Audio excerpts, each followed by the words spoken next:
funciones reales de variable real. Y vamos a definirlo, ¿no? Primero definamos qué cosa es una función. Y decimos acá lo siguiente.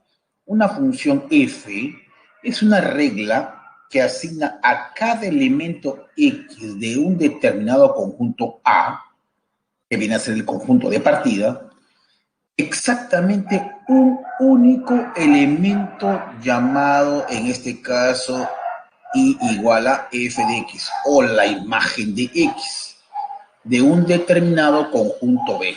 Tenemos dos conjuntos, el conjunto A y el conjunto B. Luego ya en un diagrama de Venn vamos a representarlo gráficamente esto de funciones. Necesito dos conjuntos, un conjunto de partida y un conjunto de llegada.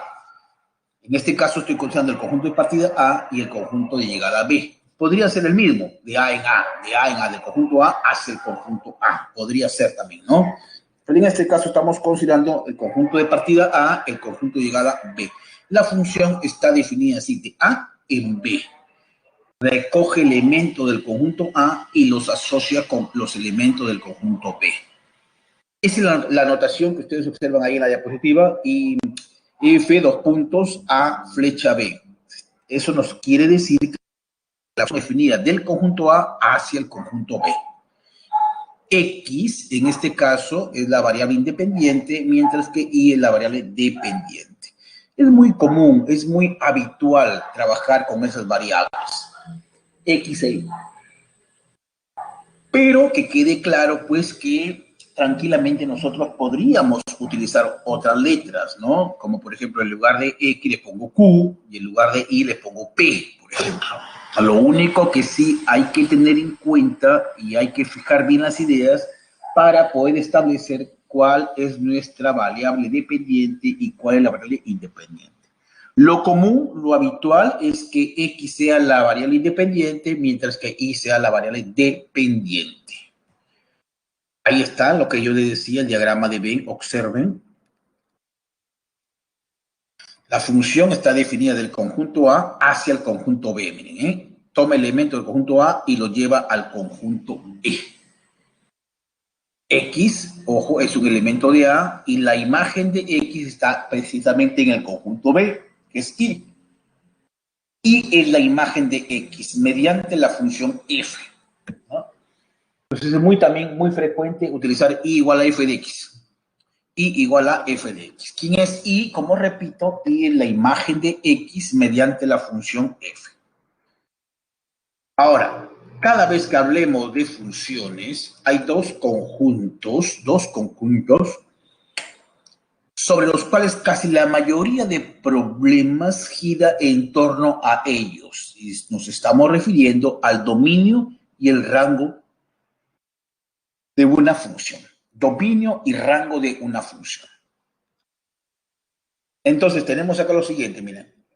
F es una función que está definida del conjunto A hacia el conjunto B, ¿no? La función f está definida del conjunto A es nuestro conjunto de partida y B es el conjunto de llegada. Es una función, cumple con la definición que hemos dado en la diapositiva anterior.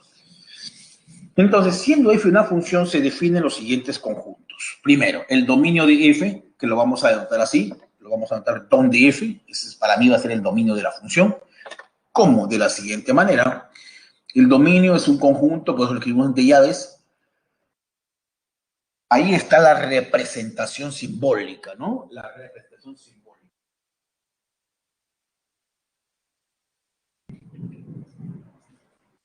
¿Quiénes forman el dominio? Está formado por todos los X que están en el conjunto A, en el conjunto de partida, ojo. El dominio estará formado por todos los X que están en el conjunto A, tales que existe, y ese signo de admiración significa único. Existe y es único un elemento en el conjunto B, de tal manera que para ordenado X, Y pertenezca a la función, o lo que es lo mismo decir que Y es igual a f de X. Y es la imagen de X mediante la función f. El dominio, en este caso, siempre está contenido, o en algunos casos es igual al conjunto de partida, que en este caso es A. El dominio siempre está en A. En algunos casos, no siempre, es todo el conjunto A. Y eso tiene un nombre, ¿no? Recibe un nombre cuando el dominio es todo el conjunto A. A eso se le conoce como aplicación. Una aplicación es aquella función donde el dominio es todo el conjunto de partidas, todo A, pues. Mientras que el rango, lo vamos a anotar nosotros con rang de f, así es el rang de f, el rango, y lo vamos a definir así, ¿no? El rango de f es el conjunto de todos los f de x, o todos los y, como quiere llamarle, que están en el conjunto B, obviamente, tales que x pertenecen al dominio. O sea, están todas las imágenes, realmente. Como consecuencia de la misma definición, entonces el rango está contenido, o en algunos casos es igual al conjunto B. En el diagrama sagital o diagrama de flechas, ¿no? Diagrama de flechas, ahí tenemos, miren, la función f es una función que está definida del conjunto A hacia el conjunto B, de A en B, así se define, ¿no? Ahí tenemos el dominio de f, en este caso es un conjunto que está dentro del conjunto A, nótese, está dentro del conjunto A, ¿no? Y el rango estará por acá, pues. Está dentro del conjunto B, pero como le digo, en algunos casos, en algunas situaciones, el dominio es todo el conjunto A y también en otros casos el rango es todo el conjunto B. Pero lo que se cumple en la mayoría de casos es que están contenidos tanto en A como en B. Bueno, tenemos un primer ejemplo. A ver, tenemos acá la función, miren, la función que asocia así el par 1, 12, 2, 2, 6, 7, por ejemplo. Miren, este es un conjunto de, para empezar una función es un conjunto de pares ordenados. No hay que perder de vista eso. Toda función resulta ser un conjunto de pares ordenados. Y ahí si logramos ver ese diagrama de flechas, ¿qué pares se han formado? El par 1, 12 con la flecha azul, la flecha verde 2, 2, la flecha naranja 6, 7. Y entonces, en efecto, se cumple que este sí es una función, ¿no? ¿Por qué? Porque para cada elemento del conjunto A le corresponde, existe un único elemento en el conjunto B.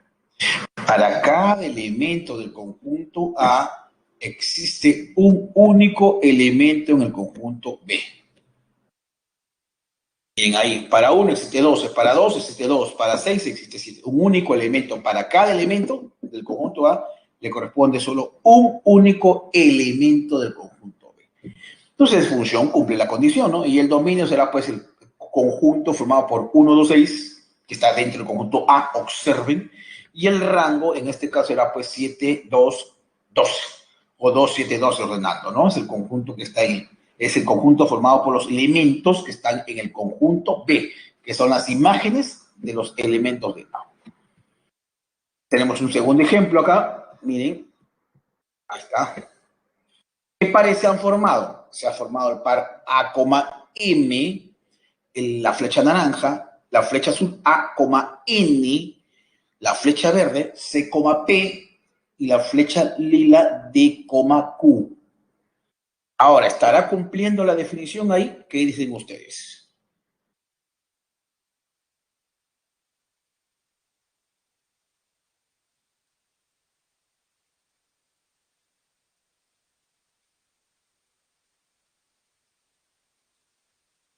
Definitivamente para cada elemento, a ver si tengo A,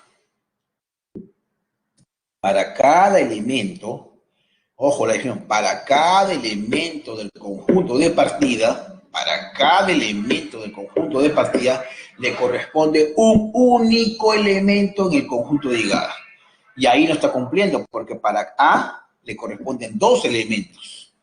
Y la teoría, la definición es bien clara. Para cada elemento del conjunto de partida, le debe corresponder un único elemento en el conjunto de llegada.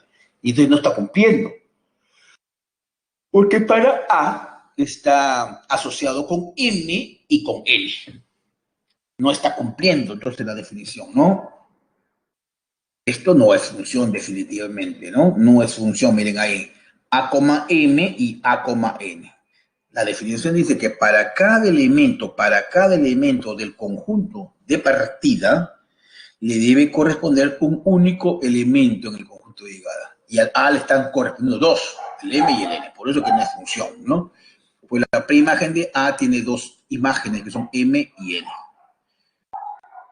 ¿Cómo vamos a calcular el dominio del rango? Bueno, este es algo que vamos a utilizar nosotros en la parte práctica. Tenemos una función acá, una función en este caso definida como la raíz cuadrada de 1 menos x, ¿no? Y me piden calcular, en este caso, tanto el dominio como el rango. Dado que f existe en los reales, si es que, en este caso, 1 menos x es mayor o igual que 0. ¿No? O sea, la función estará bien definida en los reales. Cabe precisar que acá el título es funciones reales de variable real. Correcto. Entonces, las funciones con las que nosotros estamos trabajando o pretendemos trabajar son funciones reales. Tanto el x como el y deben ser reales. Ahora, si el f de x es y, para que ese y sea real, ¿qué debe pasar? Bueno, que esa expresión subradical sea mayor o igual que 0. Recuerden que el f de x es el y, por notación. Y es igual a f de x.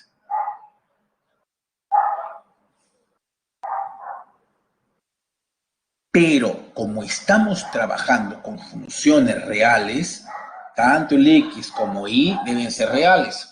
Entonces, f de x existe en los reales si es que ocurre que 1 menos x es mayor o igual que 0, es decir, x menor o igual que 1. Escribiéndolo como intervalo, x pertenece al intervalo que viene desde menos infinito hasta 1. Es el dominio. Ahora, a partir de ahí formamos, una vez que tienes un dominio, formas el x, que en realidad es el y. Y el rango lo determina ahí. Como le decía, por lo menos en este nivel es muy frecuente trabajar con X para el dominio y para el rango.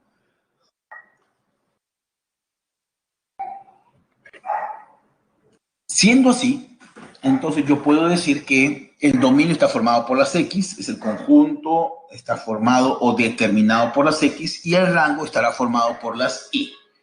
Entonces, ¿qué debe hacer para encontrar el rango? A partir del dominio, como el dominio ya lo tienes calculado, dice que x es menor o igual que 1, ¿no? Es el dominio. A partir de ahí empezamos a construir y, obviamente que teniendo en cuenta pues las propiedades válidas dentro del conjunto de los números reales, porque el título es funciones reales en la variable real, o sea, tanto x como y son reales. Entonces ahí hay propiedades que hay que tomarlas en cuenta precisamente cuando voy a tratar de construir o formar o encontrar el rango. Como por ejemplo, si x es menor o igual que 1, entonces ahí tenemos que 1 menos x es mayor o igual que 0. La raíz cuadrada es mayor o igual que 0. Pero ¿quién es esa raíz cuadrada? F de x. Entonces estamos llegando a que el y es mayor o igual que 0. ¿Y qué determina ahí? El rango. Pues el rango en este caso sería el intervalo que va desde 0 hacia más infinito, ¿no? De esa manera se ha encontrado tanto el dominio como el rango. Ahora, existe en base a la definición, existe precisamente la llamada prueba de la recta vertical, que esto no hace otra cosa más que determinar cuando una gráfica que te dan es o no una función, cuando una gráfica corresponde o no a la de una función. Entonces, ahí tenemos, miren, una gráfica. ¿Y qué hacemos para poder determinar si una gráfica corresponde a la de una función o no? Fácil, ojo, fácil. Trazamos rectas verticales o rectas paralelas al eje Y. Y estas rectas deben cortar a la gráfica en un solo punto. Está, corto en un solo punto. Y en esta gráfica se puede ver que esa recta ha cortado en 2 puntos, por lo tanto, concluyo que no corresponde a la gráfica de una función.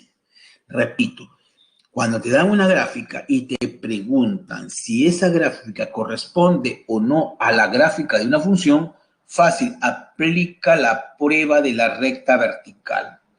¿En qué consiste? En que al trazar una recta vertical o una recta paralela al eje Y, esta recta debe cortar a la gráfica en un solo punto. Ejemplo ahí, ¿no? Por más rectas verticales que tú traces en cualquier lado, tú trazas en cualquier lado, siempre va a cortar a la gráfica en un solo punto. Esa es, digamos, la llamada. Y es una consecuencia de la definición, ¿eh? Es una consecuencia inmediata de la definición, que para cada elemento del conjunto de partida le debe corresponder un único elemento en el conjunto de llegada. Vamos a hablar de las funciones elementales. Son las funciones, digamos, más conocidas, ¿no? Más conocidas, porque hay bastantes funciones, pero vamos a hablar un poco de las funciones más conocidas. La función constante es una de ellas, por ejemplo. Vamos a ver rápidamente la gráfica. Vamos a ver la gráfica, el dominio y el rango de estas funciones, ¿no? La función constante es una, como su nombre lo dice, pues su gráfica es una constante, es una recta horizontal o paralela al eje X. Es una función constante, ¿no? El dominio, esta es su regla de correspondencia, igual así. El dominio, ¿cuál va a ser? Todos los reales. ¿Cómo encuentras tú el dominio y el rango cuando tienes la gráfica? Es bien fácil, chicos. Cuando se tiene la gráfica, lo que hay que hacer es proyectar la gráfica. Si quieres hallar el dominio, lo proyectas sobre el eje X, que caiga sobre el eje X. Imagínense, si esa recta azul cae sobre el eje X, abarca todo el eje X, ¿no es cierto? Por lo tanto, el dominio son todos los reales. Imagínate que esa recta azul cae sobre el eje X, abarcaría todo el eje X. Por eso dice que el dominio son todos los reales. Ahora, si esta recta azul la proyectamos, la comprimimos con respecto al eje Y, me va a dar un punto, porque es así como que mediante un acordeón juntamos, presionamos toda esa recta y todo se reduce a un punto. ¿Qué punto? El punto C. Entonces, ese es el rango, ¿no? Esa es la manera como uno puede encontrar el dominio y el rango teniendo la gráfica. Entonces, hay dos maneras de poder calcular el dominio y el rango. Uno es la forma analítica y la otra es la forma gráfica. Pero para lo segundo, obviamente que tienes que tener una buena gráfica que te permita hallar el dominio y el rango. Acá tenemos la función lineal. La función lineal, primero su regla de correspondencia, ax más b. Toda función lineal o toda función de primer grado, así se le llama, lineal o de primer grado, es tal que su regla de correspondencia es ax más b. F de x igual a ax más b. Una función lineal, ¿no? Una función lineal, una recta oblicua. Y va a depender mucho de A, porque A viene a ser la pendiente.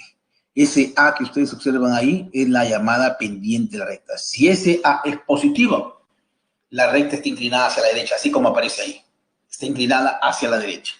Pero si A fuera negativo, entonces la recta estaría inclinada hacia la izquierda, para el otro lado, ¿no? Estaría inclinada para el otro lado. Bien. El dominio son todos los reales y el rango también todos los reales, ¿eh? Eso básicamente, ¿por qué? Porque si tú, para el dominio que hemos dicho, para el dominio reflejamos la recta con respecto al eje X. Entonces, si tú empiezas a reflejar todos los puntos de esa recta con respecto al eje X, nos va a dar todo el eje X, pues. Por eso que el dominio son todos los reales. Entonces, así imaginariamente refleja punto por punto, que caigan así. Todos los puntos de la recta que caigan sobre el eje X. Entonces te va a quedar todo el eje X, todo el eje X. Lo mismo, si quieres hallar el rango, ¿qué hacemos? De la gráfica de la recta vamos reflejando los puntos con respecto al eje Y. Va reflejando, vas haciendo caer todos los puntos con respecto al eje Y y te va a quedar en buena cuenta todo el eje Y, pues, ¿no? Por lo tanto, el rango también serían todos los reales. En una función cuadrática, primero, así como en una función lineal su gráfica es una recta, en una función cuadrática su gráfica es una parábola. Pero va a depender mucho eso, ¿eh? Así como acá, es una recta que dependía, por ejemplo, de A. Si A es mayor que 0, la recta está inclinada hacia la derecha, como aparece ahí. Pero si A fuera menor que 0, la recta estaría inclinada hacia la izquierda. Ahí tenemos una función igual a x al cuadrado. Es la gráfica de la función cuadrática más simple con la que nos podemos encontrar. Y igual a x al cuadrado. Es una parábola cuyo vértice coincide con el origen de coordenadas, en este caso, como pueden ver ahí, y se abre hacia arriba. Una parábola cuyo vértice es el 0,0, el origen de coordenadas, y se está abriendo hacia arriba. Si el coeficiente principal de esta función cuadrática fuera negativo, entonces esta parábola se abre hacia abajo.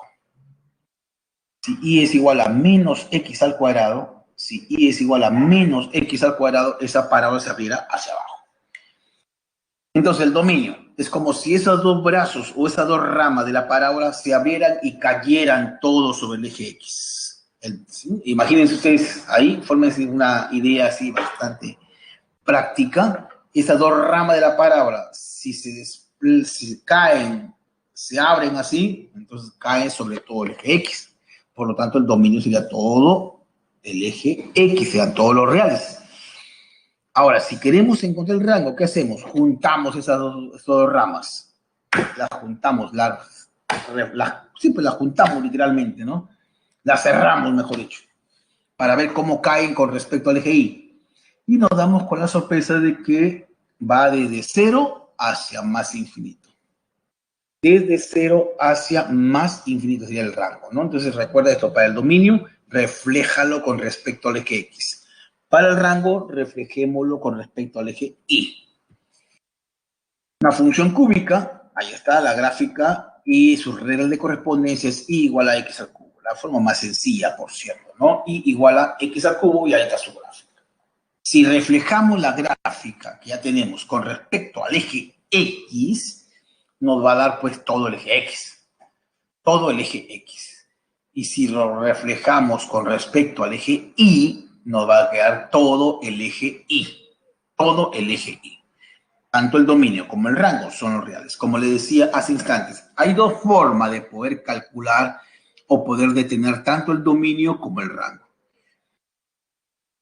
Uno es la forma analítica, que es lo que ya hemos visto en la diapositiva anterior, y la otra forma es precisamente la forma gráfica. Para eso tú tienes que tener ya una buena gráfica que te permita proyectar con respecto al eje X o con respecto al eje Y. ¿Cómo encontramos el máximo y el mínimo valor de una función cuadrática? La regla de correspondencia de una función cuadrática es, en su forma general, es tal como aparece ahí, ¿no? Ax al cuadrado más bx más c. Esa es la función cuadrática. Ax al cuadrado más bx más c, donde a es diferente de c. Su gráfica siempre es una parábola en la medida que es una función cuadrática, como les comentaba, ¿no? Toda función cuadrática, su gráfica es siempre una parábola, más allá de que esa parábola se abra hacia arriba o hacia abajo. ¿De quién va a depender eso? De A, el coeficiente principal. Si A es positivo, la parábola se abre hacia arriba, mientras que si A fuera negativo, la parábola se abriría hacia abajo. Va a depender de A. Va a depender de A. También, si A es mayor que 0, la parábola se abre hacia arriba. Y si A es menor que 0, la parábola se abre hacia abajo. En ambos casos, esa es la forma como vas a encontrar el vértice. Independientemente que si la parábola se abre hacia arriba o se abre hacia abajo, esa es la forma como vas a encontrar el vértice. Miren, el vértice es un punto de la parábola. En este caso es un elemento, ¿no? La abscisa, ¿cómo la encuentras? Menos b sobre 2a. Y la ordenada es f evaluado en ese valor. Si la abscisa te queda 8, entonces f de 8. Si la abscisa te queda 3, f de 3. Para encontrar la ordenada. ¿Ya? Entonces, en este tipo de funciones se destacan dos cosas o dos aspectos importantes. Se logra ver que cuando la parábola sale hacia arriba, como en la figura que está en el lado izquierdo, el vértice en este caso es el mínimo. Mientras que si la parábola se abre hacia la derecha, el vértice, en este caso, está representando el máximo valor de la función. Hay que tener dos cosas ahí bien en cuenta, ¿no? Porque en la parte de práctica vamos a utilizar eso, mínimo y máximo. Si se trata de una función cuadrática, el mínimo y el máximo lo encuentras precisamente en el vértice. Cada uno, el vértice representa el mínimo. Figurado, el vértice está representando el máximo. Y ya sabes cómo encontrar, en este caso, tanto la abscisa como la ordenada, como regla práctica. La abscisa, independientemente si es que se abre hacia arriba o hacia abajo, como digo, el vértice siempre lo vas a encontrar menos b sobre 2a, coma, f de ese valor, f de menos b sobre 2a. Para la figura 1, f tiene su mínimo valor en x igual a menos b sobre a. Ahí es donde alcanza la función su mínimo valor. ¿Y cuál es el mínimo valor? F de ese valor. Si fuera x igual a 3, f de 3. Si fuera x igual a 8, f de 8. Una cosa es que te digan cuál es el mínimo valor y otra cosa es dónde la función alcanza su mínimo valor.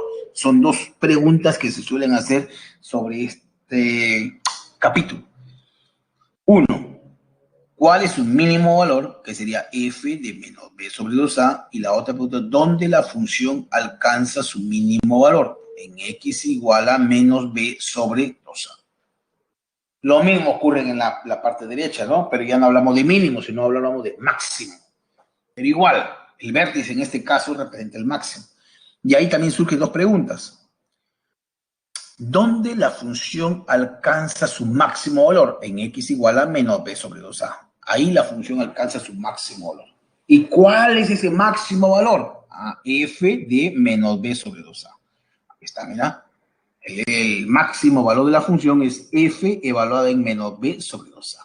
Ya lo vamos a ver en la parte práctica, pero quiero que entiendan que en una función cuadrática, el vértice, chicos, está representando el mínimo y el máximo. Y esto siempre se va a encontrar así, menos b sobre 2a para la abscisa y para la ordenada f del valor que hemos calculado anteriormente. Es decir, f de menos b sobre 2a.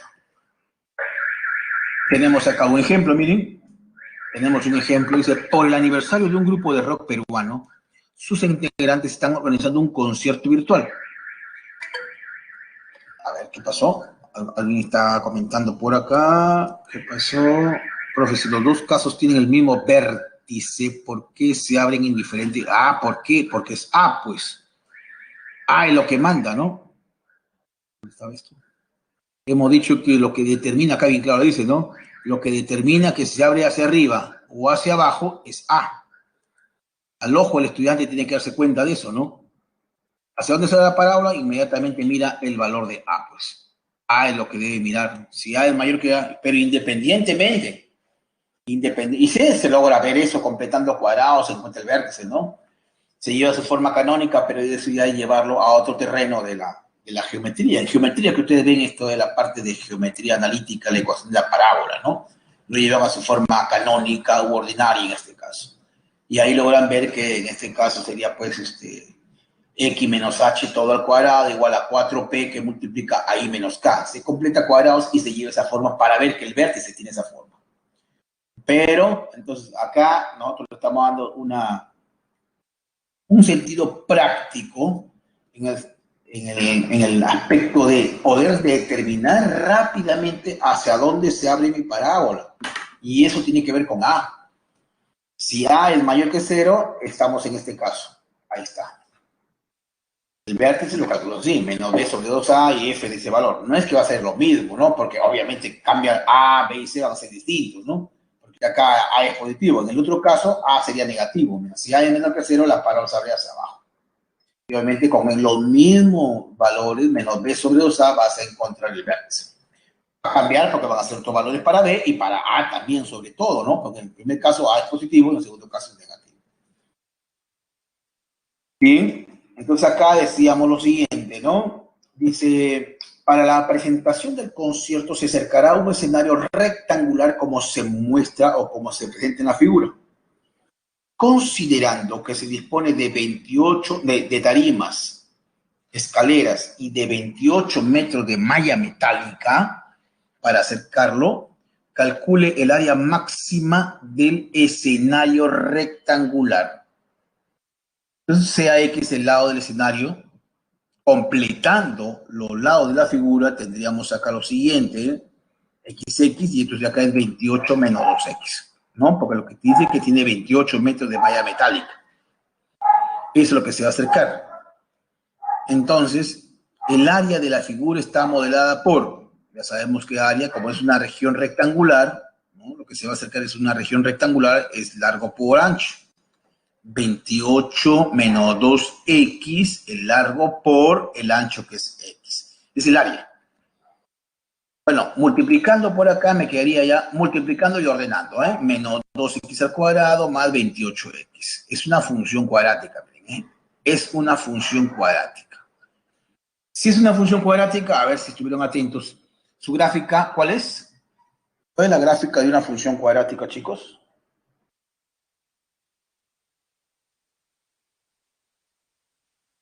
¿Cuál es la gráfica de toda función cuadrática? A ver, vamos a ver. ¿Alguien respondió por ahí un ratito? Una parábola, muy bien, Sebastián. Y entonces la otra pregunta que cae de madura, ¿y hacia dónde se abre esa parábola? Muy bien, lo que dijo Sebastián es la parábola. Ya, entonces ahí tiene, ¿y hacia dónde se abre la parábola?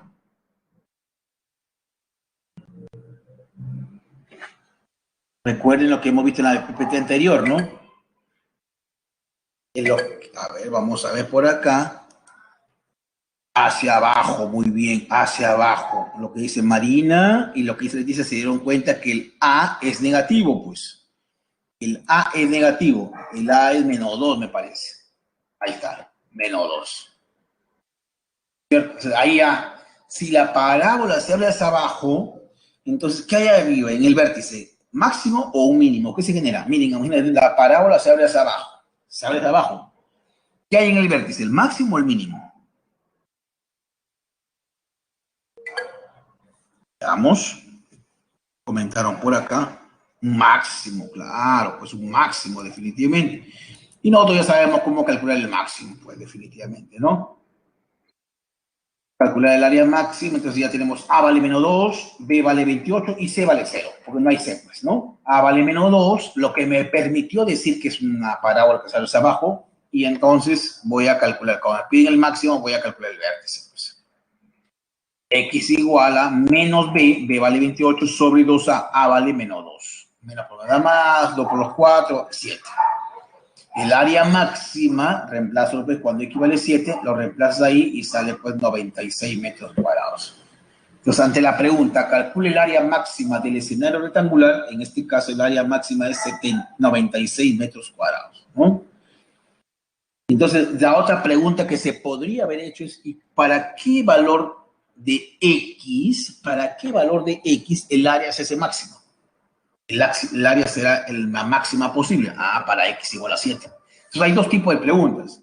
Una es que te digan, ¿hay el área máxima? Y otra es, ¿para qué valor de X el área se hace máxima? Bien. Terminamos acá la teoría hablando de una función par e impar, ¿no? Cuando una función es par y cuando una función se dice que es impar. En principio, diremos que una función es par si es que cumple estas dos condiciones. Si X está en el dominio, entonces menos X también tiene que estar en el dominio. Si está 5, tiene que estar menos 5. Si está 8, tiene que estar menos 8. Primer requisito. Si está X en el dominio, entonces el menos X también tiene que estarlo.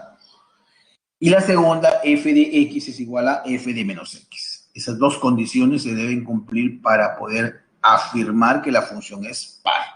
Tenemos un ejemplo ahí, miren. Determine si esta función 5x a la cuarta más 1 es una función par. Así es que no te olvides, son dos condiciones, ¿eh? Dos condiciones que hay que verificar ahí. Como no hay ninguna restricción, ahí, entonces yo digo, si X está en el dominio, menos X también tiene que estarlo. Si está 5, está menos 5. Si está 10, está menos 10, no hay problema, no tengo ninguna restricción. O sea, X puede tomar cualquier valor real. Entonces, por lo tanto, si X está en el dominio, menos X también tiene que estar en el dominio, que son todos los reales. Si está 5, está menos 5. Si está 100, está menos 100. Si está 4000, está menos 4000. Pasó la primera condición. Entonces ahora voy a ver la segunda, que dice que el f de menos x tiene que ser igual a f de x. Bueno, el f de menos x simplemente en lugar de x voy a poner menos x. Reemplazamos ahí. Pero como usted le va a una potencia par, el signo se va, te queda 5x a la cuarta y ese es f de x. Menos, f de menos x es igual a f de x, por lo tanto, f es una función par porque está cumpliendo las dos condiciones. Para una función impar también se cumplen dos condiciones. Miren, ¿cuáles son? Acá está, ven. Si x está en el dominio, el menos x también tiene que estar en el dominio. Y la segunda es que en este caso el f de menos x, el f evaluado en menos x es igual a menos f de x.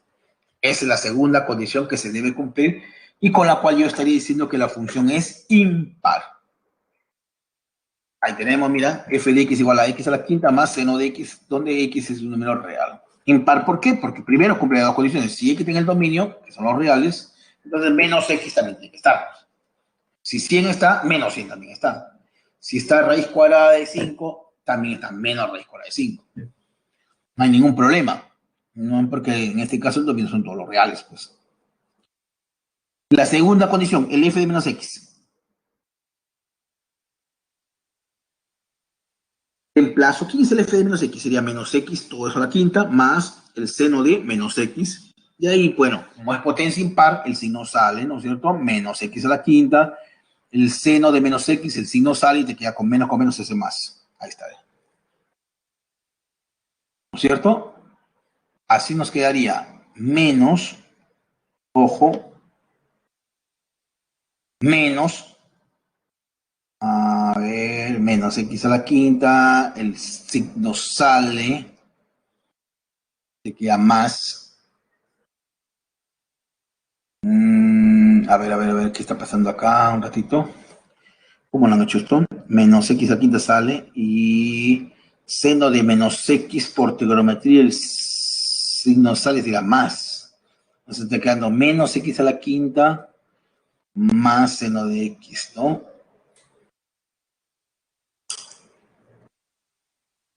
Ahí hay un error, me parece. Porque el f de menos x debe ser igual a menos f de x. Ojo, el f de menos x tiene que ser igual a menos f de x. Y no cumpliría eso realmente, ¿no? Porque el signo sale, el seno de menos x es menos, con ese menos hace más, factorizas el menos y no va a ser eso, ¿no? Definitivamente hay un error ahí. De repente solo esto es impar nada más, ¿eh? No todo la función, sino esto de acá lo quitamos. Esto de acá lo quitamos. Entonces nos quedaría así, ¿eh? Si solamente fuera x a la quinta, ojo, si solamente fuera x a la quinta, olvídate de ese sumando, sería el f de menos x sería menos x a la quinta. Quítale esto. Solamente sería menos x a la quinta. ¿Y eso quién sería? Menos, porque está elevado a una potencia impar, sale menos x a la quinta. Voy a hacer si no se fue. Y el x a la quinta, ¿quién es? F de x, o sea, sería menos f de x. Ya te va a quedar así, ¿no? Así te va a quedar. Pero sin el seno de x, pues, obviamente, ¿no? Sin el seno de x. Esto de acá, así, por ejemplo. De repente acá le podríamos poner más x al cubo.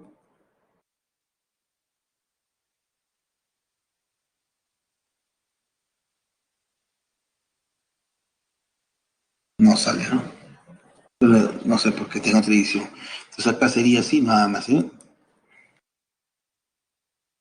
El f de menos x sería menos x toda la quinta. Esto es algo así, así. Porque como está elevado a una potencia impar, sería así. Entonces llegamos a la conclusión. Vamos a mover esto.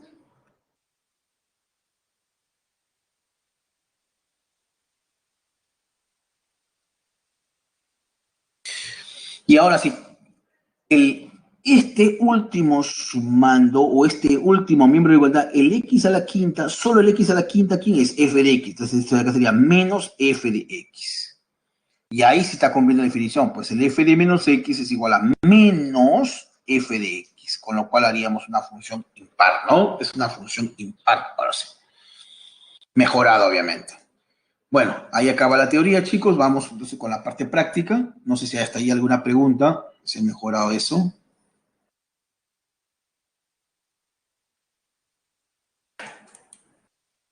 Vamos a ver, los ejercicios de clase están por acá para avanzar, chicos. No sé si hay alguna pregunta, por favor. Chicos, ¿alguna duda?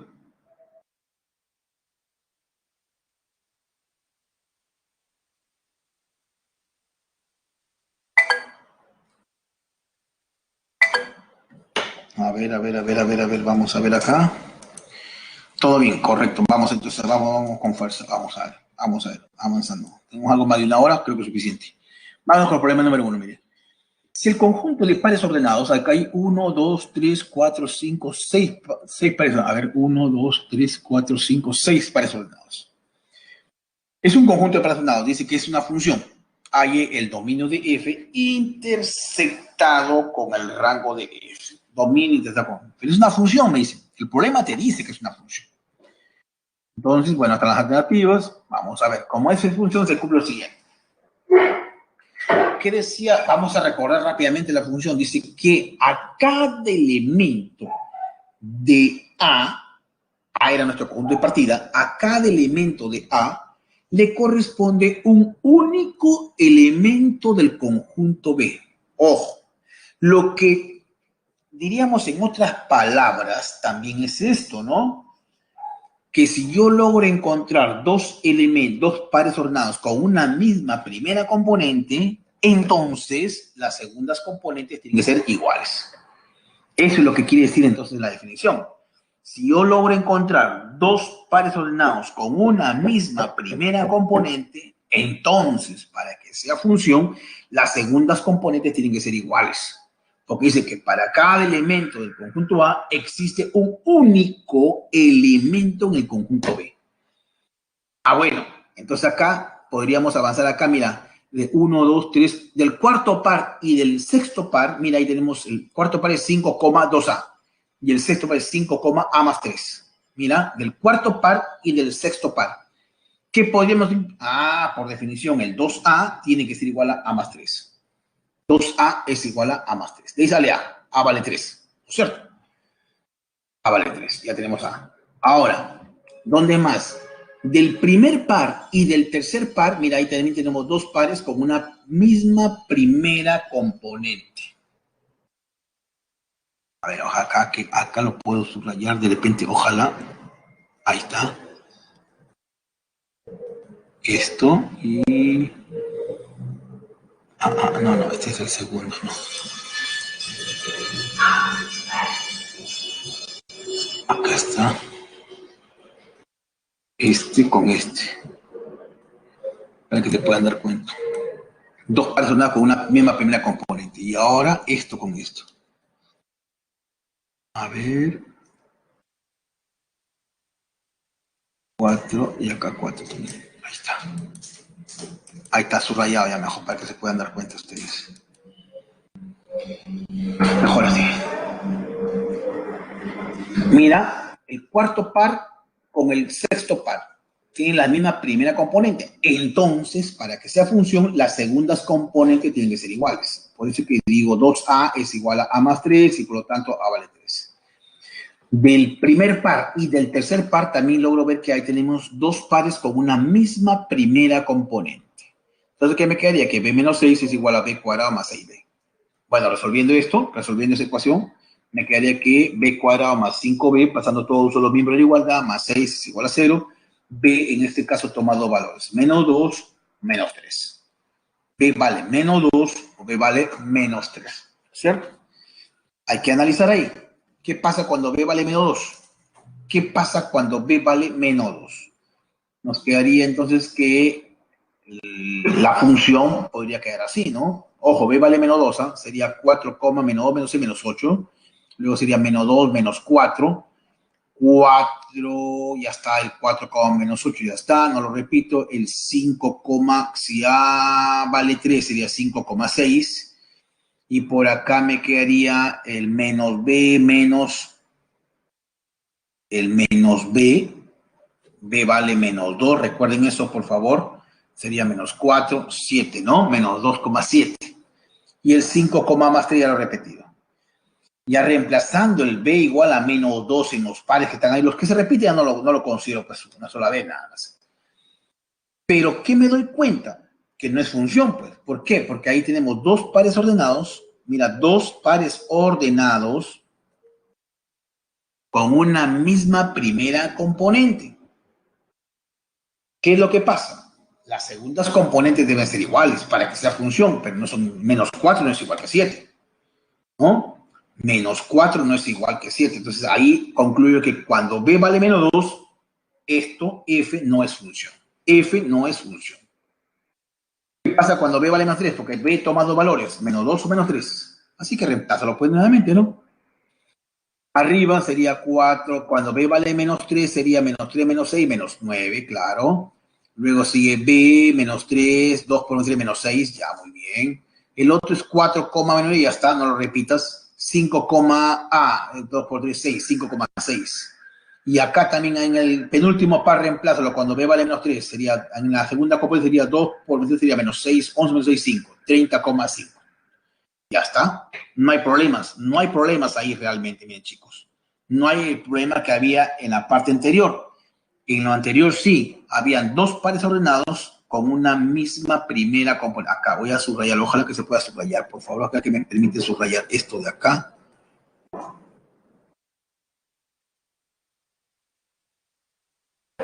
A ver, ojalá que me permita subrayar, copiar. No, pero...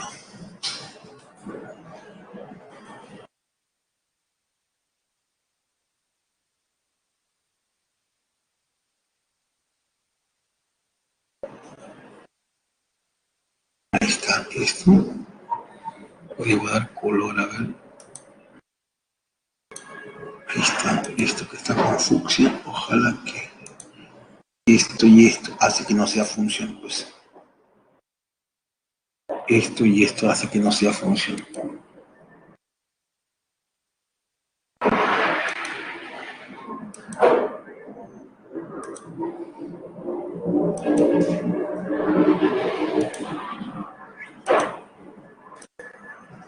Eso es lo que hace que sea función, ¿no? Mira, menos 2, menos 4 y menos 2,7.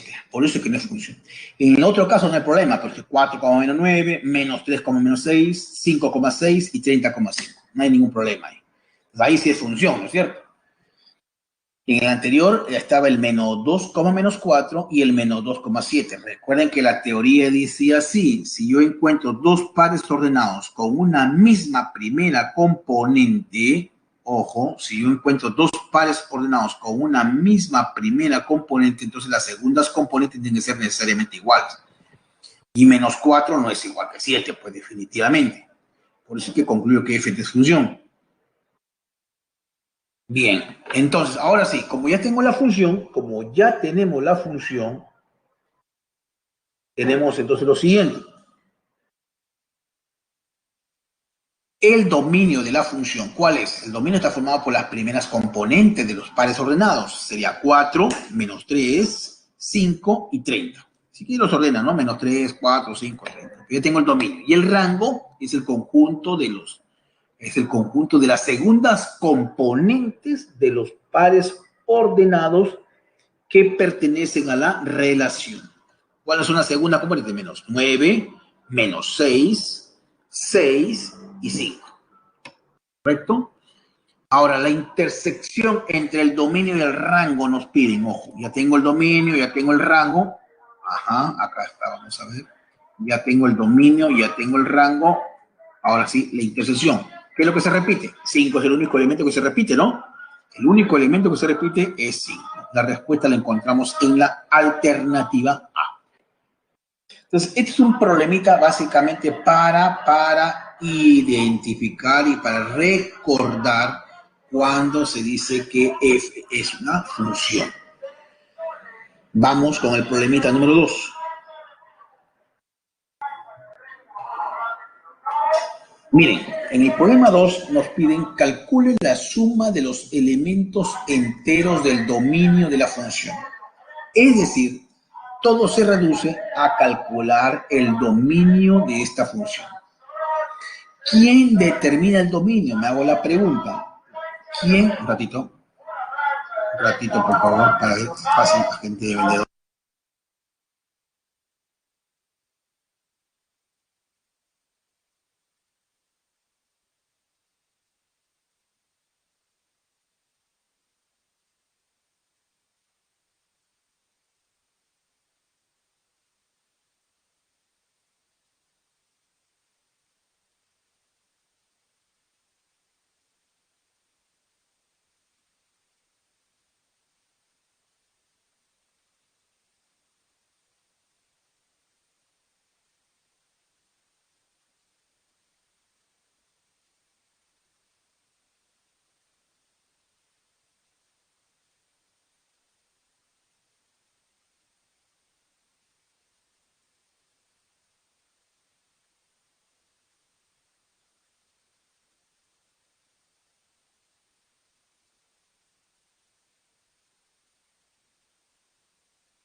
Ya, ahora sí, chicos, continuamos, ¿eh?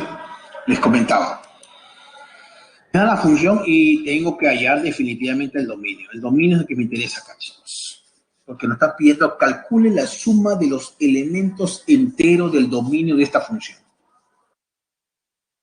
Calcule la suma de los elementos enteros del dominio de esta función. Ya sabemos que lo habitual es que siempre nos den f de x igual a algo. O y igual a algo. Porque el f de x finalmente es y, ¿no es cierto?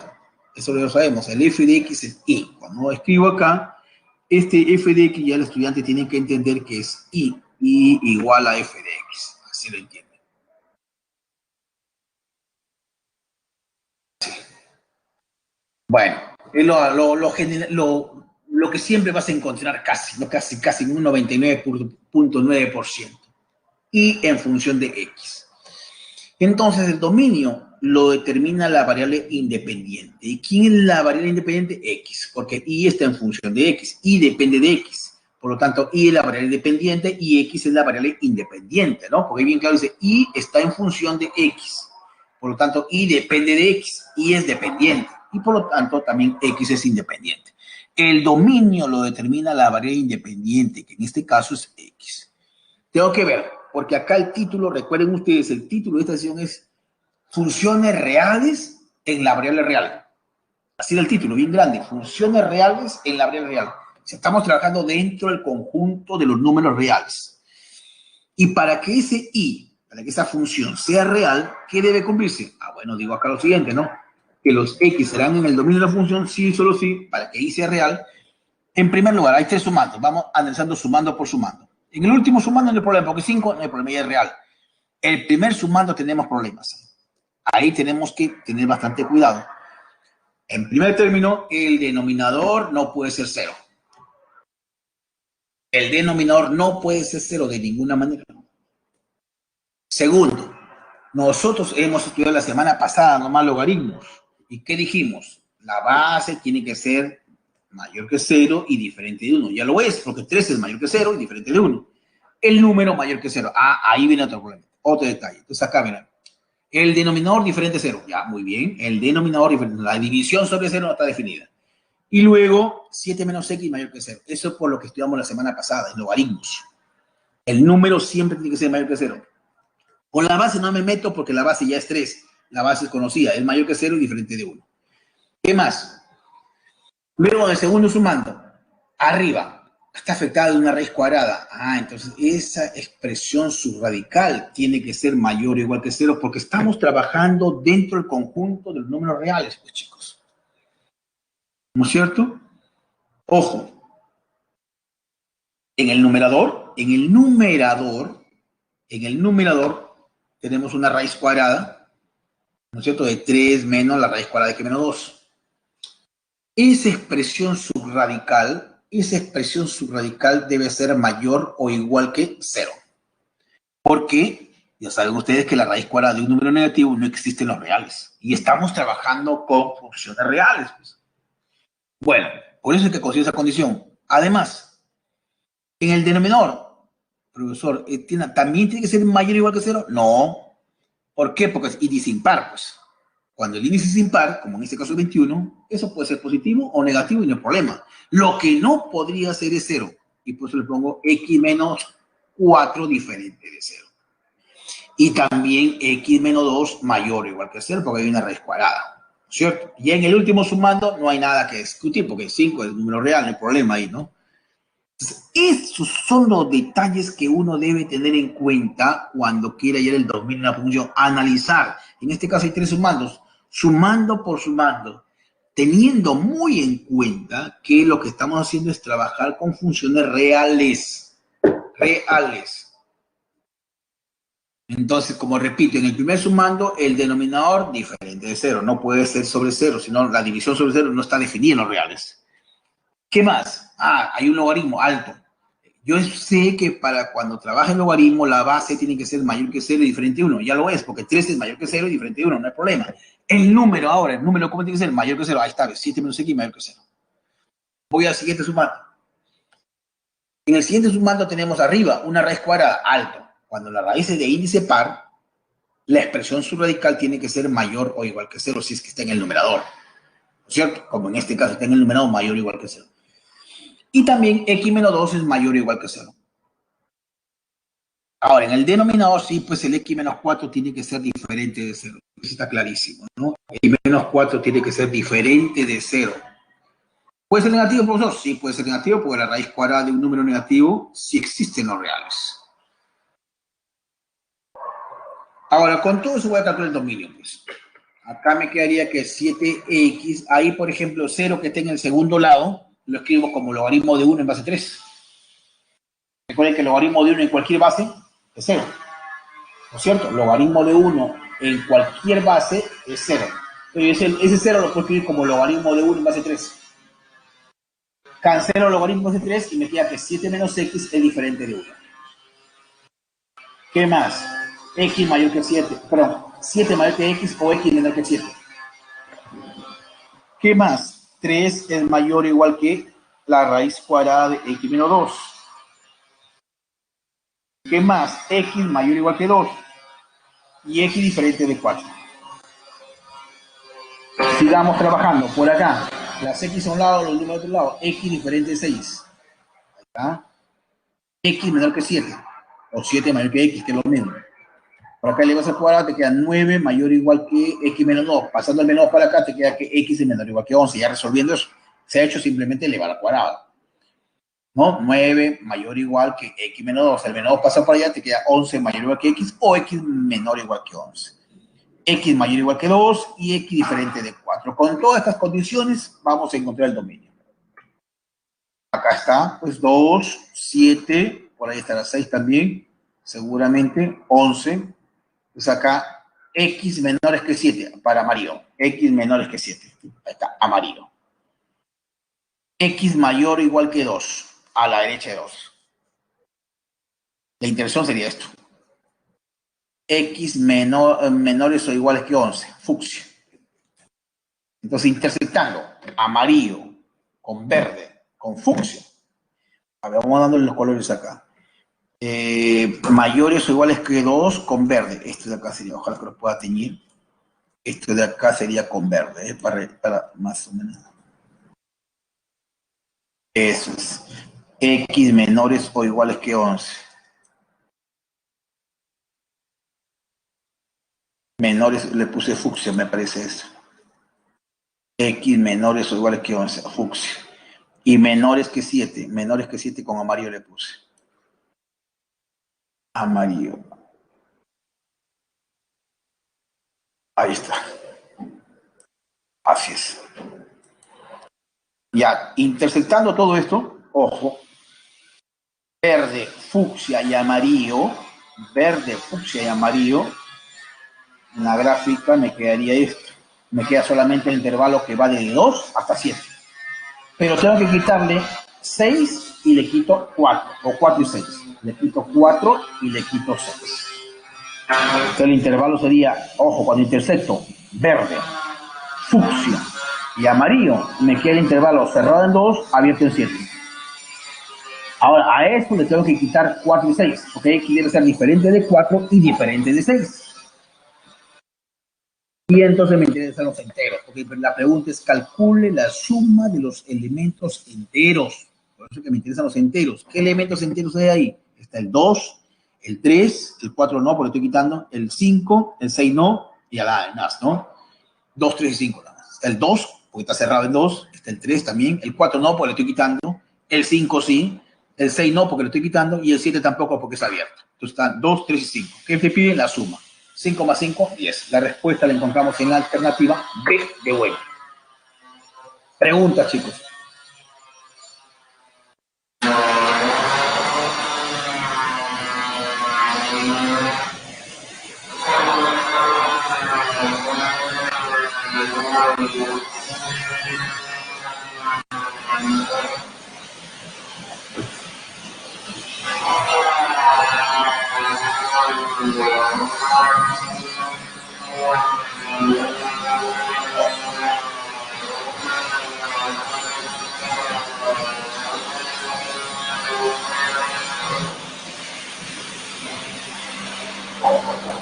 Así está mejor ya. Vamos con el problema 3. Si me preguntas, por favor. Vamos con el ejercicio número 3. Miren, problema número 3. Sea la función cuadrática de modo tal que f de 1 es menos 4, f de 2 es 6, f de menos 1 es 0. La función cuadrática de modo que f de 1 es menos 4, f de 2 es 6, f de menos 1 es 0. Determine la regla de correspondencia de f e indique como respuesta la suma de los tres menores valores enteros que admite el rango de la función. Entonces acá de lo que se trata es de encontrar el rango de la función. Primero hay que encontrar la función, pero no sabemos. Lo que sabemos es que es una función cuadrática y que se cumplen esas condiciones, ¿no? Nada más, eso es lo único que sabemos, que el f de 1 es menos 4, que el f de 2 es 6 y todo lo demás. Eso es lo único que sabemos hasta ahora. Entonces, empezamos. ¿Cómo es una función cuadrática? Ahí está lo que tiene el rectángulo. Toda función cuadrática siempre va a tener esta forma general. Ax al cuadrado más bx más c. Esa es la forma general que tiene toda función cuadrática. Entonces ahí aplicamos las condiciones que no hay problema. El f de 1 es menos 4, o menos 4 es igual a f de 1. Acá está. ¿Quién es f de 1? En lugar de x ponemos 1. En lugar de x ponemos 1. Sería a más b más c, ¿no? Porque a por 1 al cuadrado es a, más b por 1 es b más c. Entonces a más b más c es igual a menos 4. Primera ecuación. Sale del dato que f evaluado en 1 es menos 4. Segundo dato, f evaluado en 2 es 6. O sea, x vale 2. X vale 2 sería 2 al cuadrado, 4a, más 2b más c es igual a 6. Segunda ecuación. De la tercera ecuación, f de menos 1 es 0. F de menos 1 es 0, la tercera condición. O sea, x ahora vale menos 1. Sería menos 1 al cuadrado, 1 por a, menos b más c igual a 0. Tres ecuaciones con tres variables. Tres ecuaciones con tres variables. Hay que resolverlas, obviamente, ¿no? Entonces ya relacionando por acá, por ejemplo, como dicen por ahí, 1 menos 3, 1 menos 3, se van las A, se van las C, te queda 2B es igual a menos 4, B vale menos 2. Perdón, 1 menos 3. Ahora, 2 menos 1. 2 menos 1, 4a menos a, 3a, 2b menos b, 1b, c menos c, chao, 6 menos 4, 10. Estoy restando 2 menos 1, como dice ella, 2 menos 1. Se refiere a la ecuación 2 menos la ecuación 1, miembro a miembro. Como b vale menos 2, ese menos 2 pásalo para acá, sería 12 entre 3, a vale 4. A vale 4, ya tenemos. Y como ya tienes el valor de a, ahora reemplázalo pues en 3. En la ecuación 3 que tienes a vale 4, b vale menos 2, más c. Menos por menos da más, 4 más 2, 6, c vale menos 6. Ya tienes los valores de a, b y c, con lo cual estarías formando tu función cuadrática. ¿No es cierto? Ya tienes a, b y c.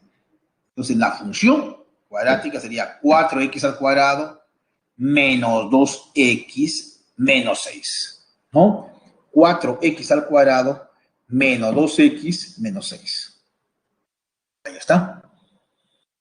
Así, tal como está. ¿Hacia dónde? Si es una función cuadrática, su gráfico es una parábola. ¿Hacia dónde se abre esa parábola? ¿Alguien me podría decir, por favor? ¿Hacia dónde se abre esa parábola?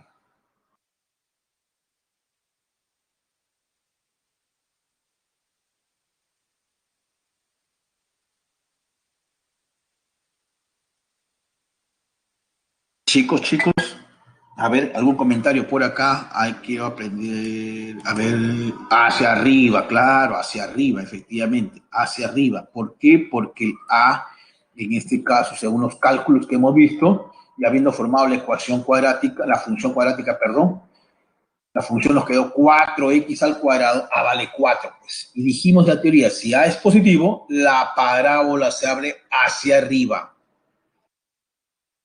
Hacia arriba. Del vértice hacia arriba. Entonces voy a calcular el vértice. ¿Se acuerdan cómo se calculaba el vértice? Ah, lo dijimos. Independientemente si la parábola se abre hacia arriba o hacia abajo, el vértice siempre es menos b sobre 2a, coma, f de ese valor. F de menos b sobre 2a. Ahí está, mira. Menos b. Ojo que A vale 4. B vale menos 2. Y C vale menos 6. Entonces, calculando el vértice menos b sería menos 2, 2. Sobre 2a, 2 por 4, 8. 2 sobre 8 es un cuarto, pues simplificando. Mitad 1, mitad. Ahora, f de un cuarto. Sería cuestión de reemplazar, pues. F de un cuarto, ¿cuánto te queda? Menos 25 cuartos. F evaluado en un cuarto te queda menos 25 cuartos. Entonces, el vértice de esa parábola que se abre hacia arriba, ojo, el vértice de esa parábola que se abre hacia arriba, lo encuentras precisamente en el punto 1/4, menos 25 cuartos. Ahí está, ¿ya? 1/4, menos 25 cuartos. Ahí está más o menos la gráfica. 1/4, menos 25 cuartos. El rango, porque a mí me interesa el rango, ¿ah? Determine la suma, dice, de los tres menores valores enteros que admite el rango. ¿Qué hemos dicho? Cuando ya tengo la gráfica, que ahí la tengo, que es una parábola que se abre hacia arriba, cuyo vértice es 1/4, menos 25 cuartos, pues lo he encontrado acá, miren, ya tengo el vértice, y ya descubrí que se trata de una parábola que se abre hacia arriba, el gráfico, perdón, se fue esto. Y ahora sí, recuerden lo que les había comentado, ¿no? Cuando se conoce la gráfica, yo fácilmente puedo encontrar el rango. ¿El rango cuál sería? Bueno, simplemente cerrar esas dos ramas y tratar de reflejarlas con respecto al eje Y. Juntando esas dos ramas y reproyectándolas con respecto al eje Y, iría desde menos 25 cuartos hacia arriba. Porque un cuarto es la abscisa. El menos 25 cuartos está en la ordenada. Va desde menos 25 cuartos hacia arriba. Ese es el rango. Como repito, para el rango, cuando tienes la gráfica, cierras la rama de la parábola y lo proyectas o lo arrinconas contra el eje Y. Iría desde menos 25 cuartos hacia arriba. Menos 25, ¿cuánto es? Menos 6 puntos y algo más. ¿No es cierto? Menos 6 puntos y algo más. ¿Qué es lo que nos preguntan? Ahí está. Vamos a ver. Ahí está. El dominio sobre los reales, el rango sería desde menos 25 cuartos hacia arriba, hacia más infinito. Acá le falta la coma.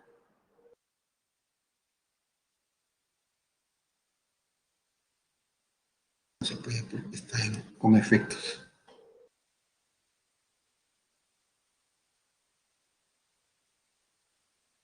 Ya está. Entonces, como me pedían los tres, miren lo que preguntan, e indique como respuesta la suma de los tres menores valores enteros que admite el rango. Si el rango es desde menos 25 cuartos hacia más infinito, hacia arriba, ¿se acuerdan? Desde el vértice hacia arriba, ese es el rango. Menos 25 cuartos es menos 6 puntos y algo más. Menos 6 puntos, vamos a poner 3, menos 6.3 y algo más. Entonces, ¿cuáles son los tres menores valores enteros que tiene el rango? Estará pues, menos 6, menos 5 y menos 4. Porque recuerden que el rango va desde menos 25 cuartos hacia arriba. Desde menos 25 cuartos hacia arriba, según la gráfica. Entonces, los tres menores valores enteros serían pues menos 6, menos 5 y menos 4. La suma de ellos sería pues menos 15, ¿no? La suma de los tres menores valores enteros que admite el rango es menos 15. La respuesta la encontramos en la alternativa C. Ahí tienes entonces la respuesta al problema número 3, chicos. Vamos a continuación a presentar el problema número 4.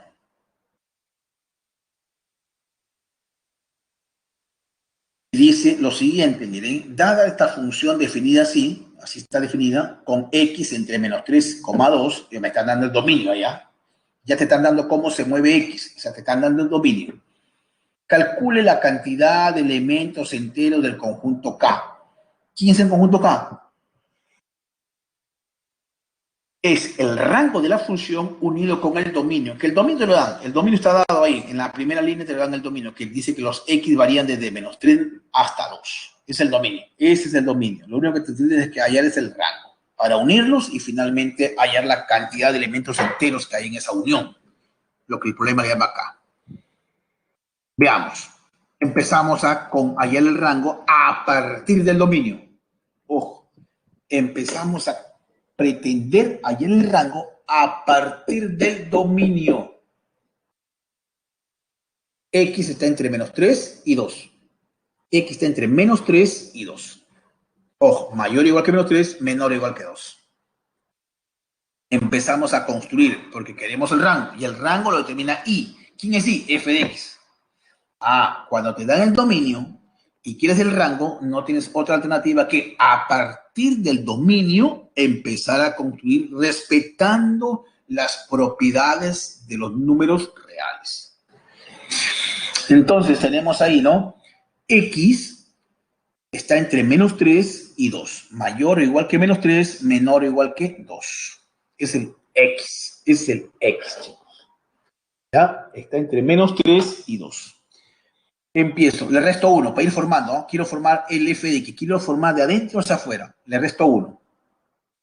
Ahí está, restándole 1 sería menos 4, x menos 1, 1.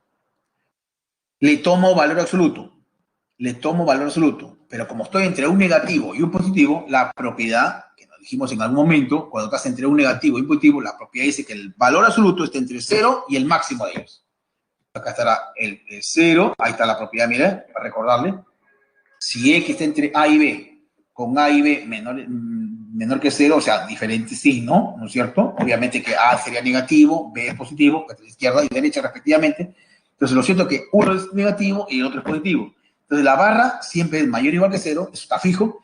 Y la otra desigualdad, ¿de dónde sale? En este caso, del máximo entre la barra de a y la barra de b. Ahí le faltó el máximo acá. Ojalá que lo pueda modificar esto. Acá le faltó el máximo, chicos. Sí.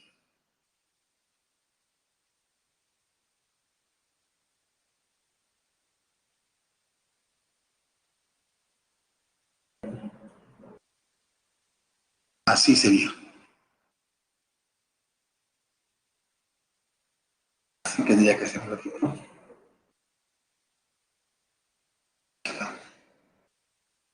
Miren, X está entre A y B, donde A es negativo y B es positivo. A es negativo y B es positivo. Entonces, la barra de X, cuando le tomas barra, estará entre 0 por la izquierda y el máximo entre los valores absolutos. En este caso, como está entre menos 4 y 1, está entre negativo y positivo. Ya. El valor absoluto está entre 0 y el máximo de los extremos. El valor absoluto de menos 4, 4. El valor absoluto de 1, 1. Tomo el mayor, que es 4. ¿Ya? Ten en cuenta esa propiedad que está con amarillo ahí. Sigamos construyendo. Multiplícale por menos. Miren, vamos multiplicando por menos. Cuando se multiplica por menos, la propiedad que dice, una propiedad de los números reales dice que cuando se multiplica por un número negativo, la desigualdad cambia de sentido. Ahí ya cambió, mira, el sentido era para la izquierda, ahora se tornó para la derecha. ¿Por qué? Porque has multiplicado por menos. Súmale 4. Para ir construyendo, voy construyendo, súmale 4. Está, mira, sumándole 4, 4 menos la barra, ya hace 0. Pero lo he invertido ahí, lo hemos invertido así. 4, 4 menos la barra de x menos 1 y 0. Sigamos construyendo. Tómale barra, porque lo que quiero es llegar a f de x. Tómale barra. Como estás entre positivo, no pasa nada. Entre 0 y 4, mira, no pasa nada porque estás entre 0 y 4. Tómale, no pasa nada. Correcto, tómale barra. Réstale 3. Sigamos construyendo. Réstale 3. De 3 sería menos 3, la barra de menos 3, y 4 menos 3, 1. Nuevamente allá, mira, estás entre un negativo y un positivo. Tómale barra nuevamente, porque la idea es construir f de x. Quiero construir lo que está arriba. Varias veces hay que tomar barra, Bueno, esta es la última vez que voy a tomar barra, por cierto. Pero estoy entre un negativo y un positivo, entre menos 3 y 1. Ya, tómale barra, ahí está la barra, está entre 0, y tómale barra a los extremos y considera el mayor. La barra de menos 3, 3, la barra de 1, 1, 3. Y le sumamos 4, pues finalmente para llegar a f de x. Sumándole 4, ahí está, pues. Sumo 4, sumo 4, sumo 4. Lo que está en el centro es f de x, o y, como quiera llamarlo. Lo que está en el centro es f de x o y. O sea, estaríamos viendo que y es mayor o igual que 4, pero menor o igual que 7. ¿Cierto? ¿Está? Ese es f de x, lo que está en el centro, mira. Ese es f de x, o y. Yo le llamo y. Entonces, el rango sería intervalo cerrado que va desde 4 hasta 7. De 4 a 7. De 4 a 7. Es el rango. Entonces, los elementos enteros de el rango unido con el dominio, como acabo de encontrar el rango y nos daban el dominio de menos 3,2, simplemente la unión, y me interesan los elementos enteros. Cuando yo uno el intervalo menos 3, 2, lo reúno con 4, 7 y selecciono los enteros, estaría pues menos 3, menos 2, menos 1, 0, 1 y 2. Y del otro intervalo, o sea, el 4, 5, 6 y 7. ¿No es cierto? Solo me interesan los elementos enteros. Ante la pregunta, ¿cuántos elementos enteros hay? 2, 4, 6, 8, 10. El conjunto K tiene 10 elementos enteros, ¿no? Es la unión del dominio que ya estaba dado con el rango que tú lo has ido construyendo a partir del dominio. Porque eso sí que te quede claro. Cuando te piden el rango y te dan el dominio, a partir del dominio tienes que empezar a construir con bastante cuidado y respetando las propiedades de los números reales. La respuesta en este caso la encontramos en la alternativa D, de dado, ¿cierto? D de dado. Vamos entonces con el problemita número 5, chicos, ¿sí?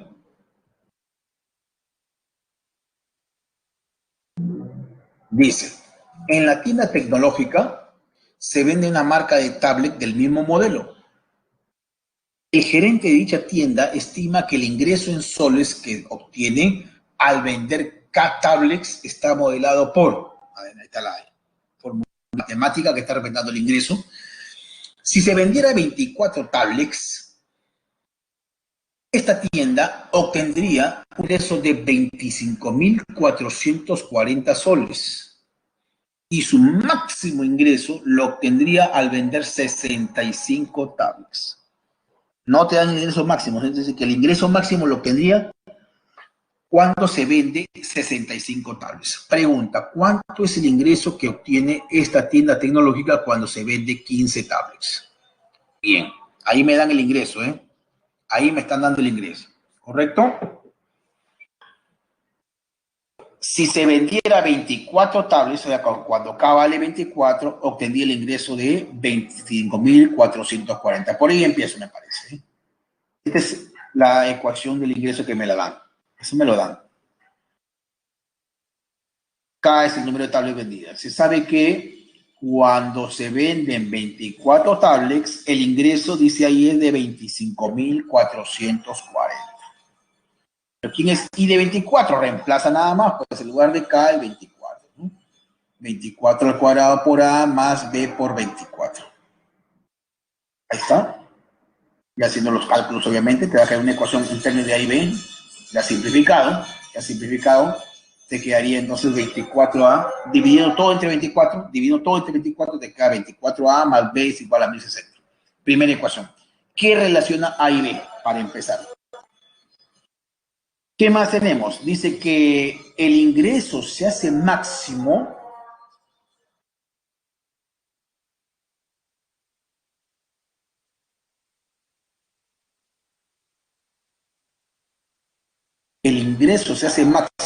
cuando se venden 65 tablas.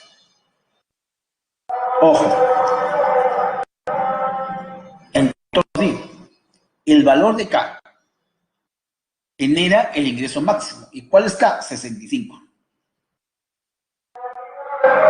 Pero me doy cuenta, la función ingreso es una función cuadrática. ¿No es cierto? La función ingreso que está ahí con verde es una función cuadrática. Y lo que yo les decía en la teoría, hay dos tipos de preguntas que se hacen cuando tienes una función cuadrática. ¿Dónde la función logra su máximo o su mínimo? Y la otra pregunta es, ¿cuál es ese máximo y ese mínimo? En este caso te interesa precisamente dónde la función alcanza su máximo valor. Porque dice, si se vende, no, el máximo ingreso lo obtiene al vender 65 tablets. O sea que en ese valor, 65, ahí la función, el ingreso es el máximo. Recuerda muy bien lo que te he dicho en la teoría. Hay dos tipos de preguntas que se hacen acá. ¿Dónde la función alcanza su máximo o para qué valor alcanza su máximo? Y la otra es, ¿cuál es ese máximo valor? En este caso, diríamos pues, el máximo valor lo alcanza en 65. ¿Y cómo sería? Menos B sobre 2A. Menos B sobre 2A. Ya está, ahí sale precisamente, y eso es 65, ahí sale que B es igual a menos 130. Ojo, mira, pasando a multiplicar, B sería igual a menos 130A. Reemplaza 2 en 1, 2 en la primera ecuación. ¿Ah? En lugar de B le pongo menos 130A. Hago mis cuentas, sale el valor de A. Una vez que tengo A, ahí es el valor de B. Porque B, recuerda que es menos 130 por A, pero A como vale menos 10, sería menos por nada más, 1300. Entonces, como ya tienes A y B, ya tienes ahora la función ingreso. Reemplaza en la función que está con verde ahí. Ahí está, mira, el lugar de A es menos 10 y el lugar de B es 1300. ¿No? El lugar de A es menos 10 y el lugar de B es 1300. ¿Qué es lo que te preguntan? ¿Cuánto es el ingreso que se obtiene cuando se venden 15 tablets? O sea, hay I de 15 en otras palabras. I de 15. Porque esta es la función de ingreso que ya la conozco ahora sí. Ya se conoce el límite. I de 15, ahí está. Pues. Reemplaza simplemente el valor de K por 15. Haces tus cuentas y sale 17.250. Entonces, la conclusión al problema, que el ingreso que obtiene la tienda tecnológica cuando vende 15 tablets será pues de 17.250, ¿no? Y eso lo encuentra precisamente en la alternativa A. El tema era entonces encontrar la función de ingreso y para eso necesitábamos hacer A y B. A y B. A vale menos 10, B vale 1300.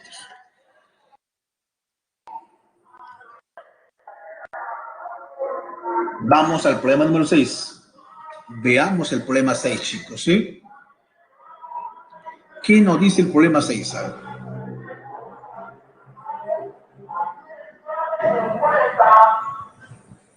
El gerente de una cadena de restaurantes, miren, el gerente de una cadena de restaurantes, al realizar un estudio sobre las ventas de ceviche de pescado, concluyó que el costo total tiene un comportamiento lineal. Si no vende ningún plato de ceviche en el día, se tiene una pérdida de 1.000 soles, que es el costo fijo. Ojo, o sea, no ha vendido nada. Pero ha perdido, pues, ¿no? Ha perdido, porque tiene que pagar alquiler, tiene que pagar los servicios de luz, agua, pero no ha vendido nada. Es el costo fijo, en realidad. El gasto que se genera, pero que no está relacionado con la producción. O sea, no ha vendido, pero sin embargo, está perdiendo. Eso es lo que porque tiene que pagar por alquiler, obviamente, ¿no? Al dueño del inmueble, de la tienda o del negocio, no le interesa si vendió o no vendió, él tiene que igual pagar el alquiler, ¿no? Si se vende 250 platos diarios de ceviche, se obtiene una ganancia igual al 25% del costo total. Considerando la información del gráfico mostrado, calcule el costo unitario para elaborar cada plato de ceviche y exprese la regla de correspondencia del costo total. Bueno, empezamos acá, miren.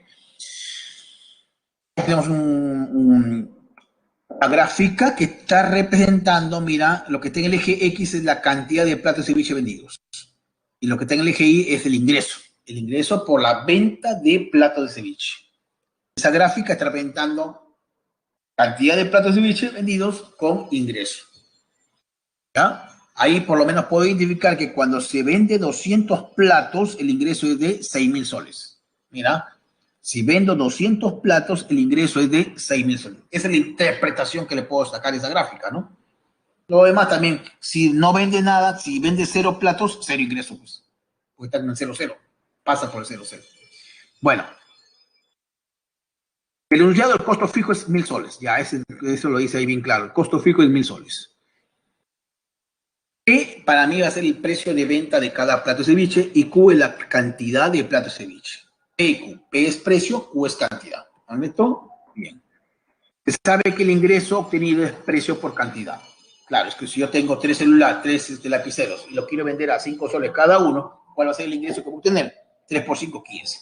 O si tengo, qué sé, 5 lapiceros y lo quiero vender a 2 soles cada uno, ¿cuál va a ser el ingreso? Asumiendo que lo venda todo, 5 por 2, 10. El ingreso va a ser precio por cantidad, ¿no? Pues P por Q. P es precio, Q cantidad.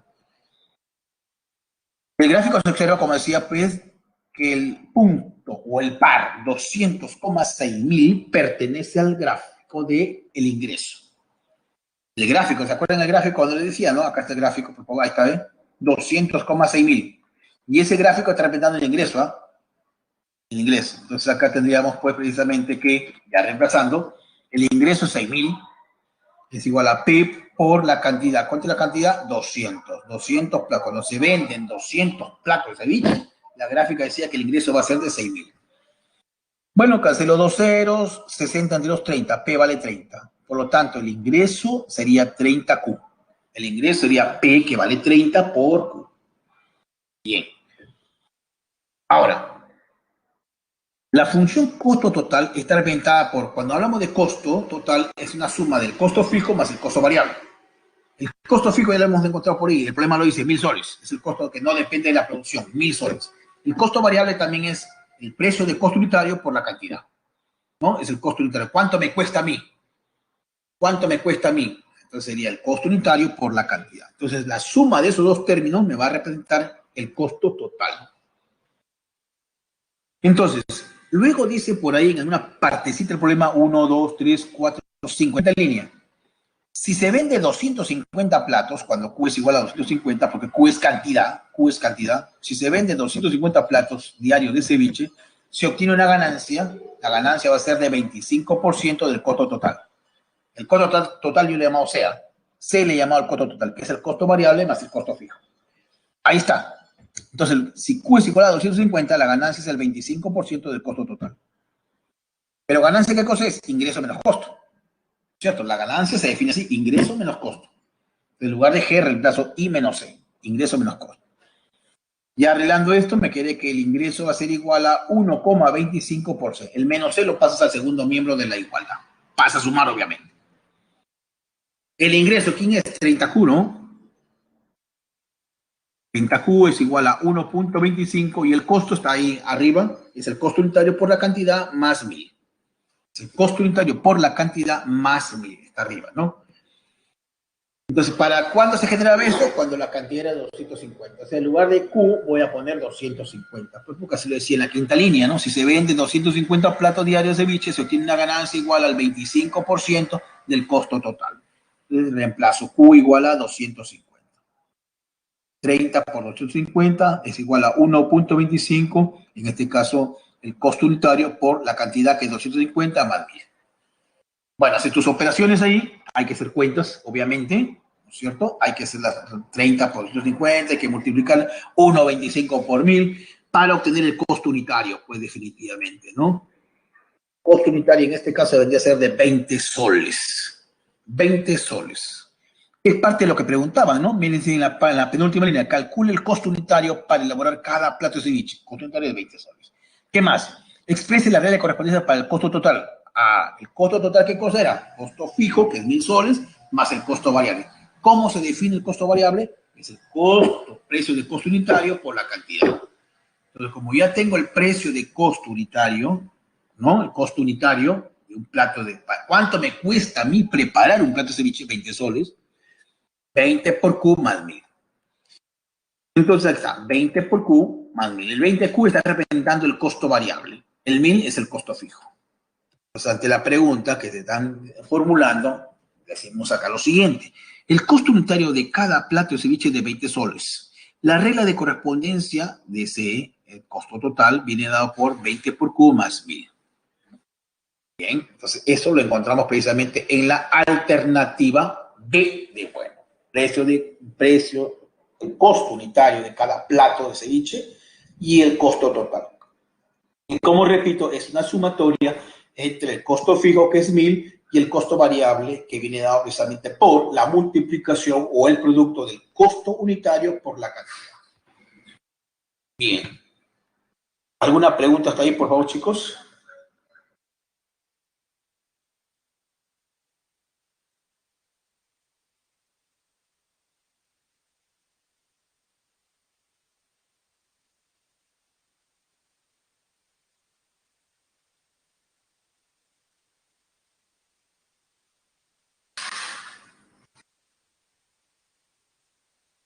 Vamos a ver el problema número 7, a ver, chicos.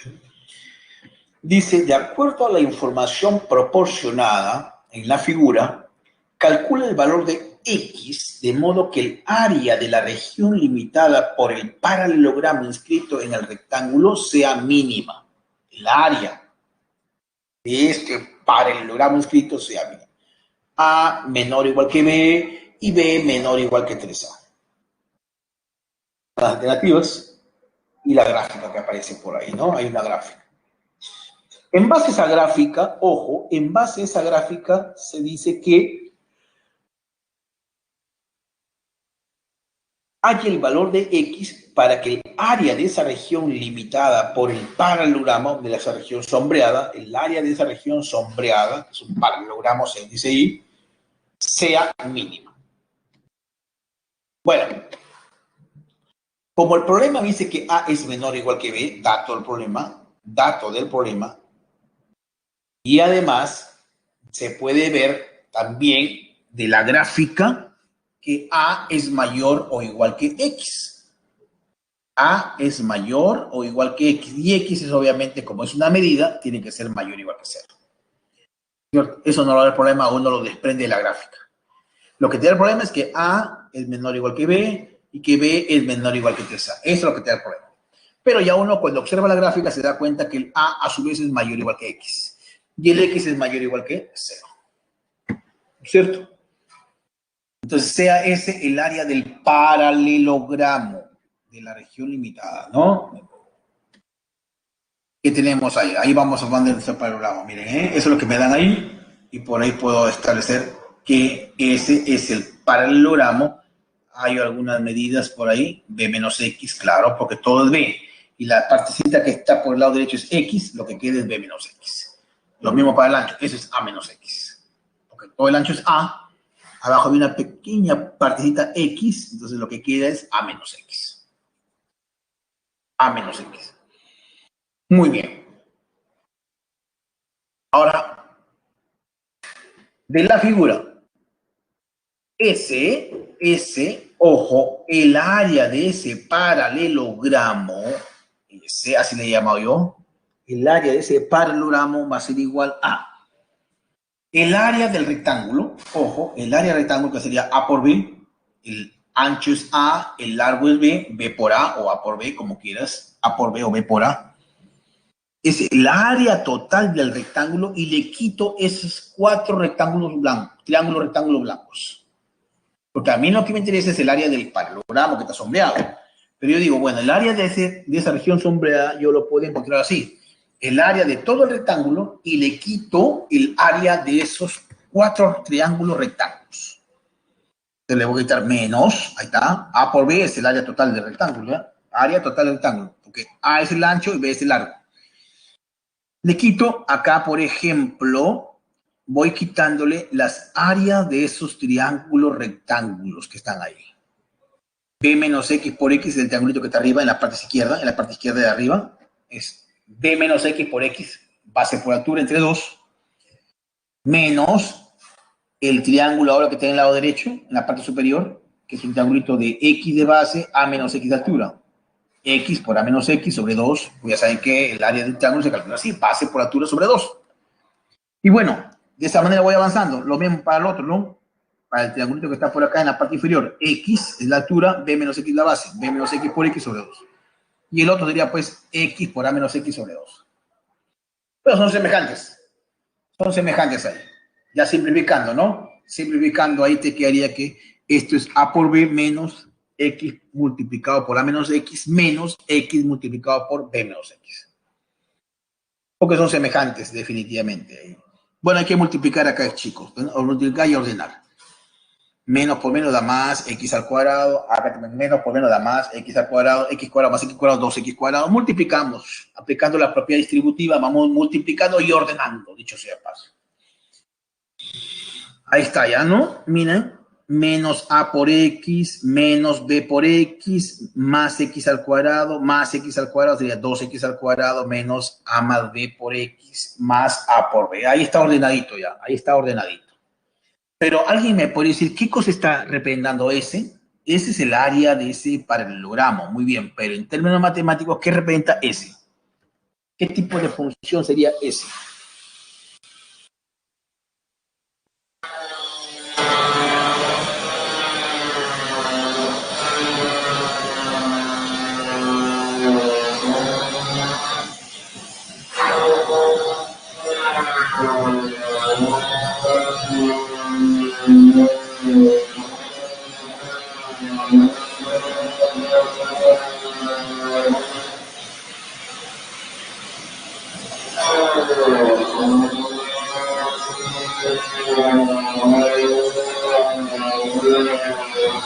Si ustedes se dan cuenta, chicos, ahí S es una función cuadrática.